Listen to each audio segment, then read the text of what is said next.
Umaapila ng tulong ang pamilya ng nasawing tinderong nadaganan ng puno sa Nasugbu, Batangas. Narito ang report ni Paul Hernandez.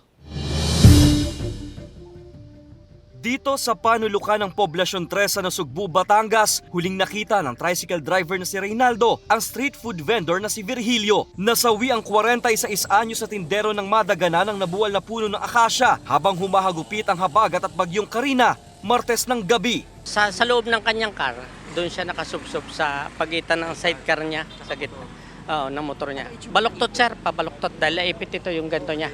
Damay sa pagbagsak ng punong isang street light. Pinagpuputol-putol na ang punong kahoy para maialis na ito sa lugar. Hindi naman makapaniwala ang misis ni Virgilio na wala na ang kasakasama niya sa hanap buhay. Hindi niya nga raw pinayagang magtinda si Virgilio dahil sa masungit na panahon. Sabi ko yan, ang sinasabi ko na kako sa iyo, sumugwada na, lakas ka ako, sabi ko ganon. Di sabi niya, hindi, mamaya kapag tila ako aalis na. Pipilitin niya raw magpakatatag para sa isang anak na nag-aaral pa. Masipag at maalalahanin daw sa pamilya si Virgilio. Umaapela siya sa kinaukulang matulungan ng kanyang pamilya.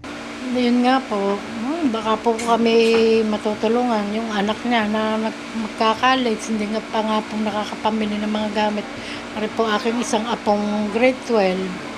Ako naman po hindi na talaga makapagtustos ng paghahanap mo dahil ako'y meron na ring karamdaman po.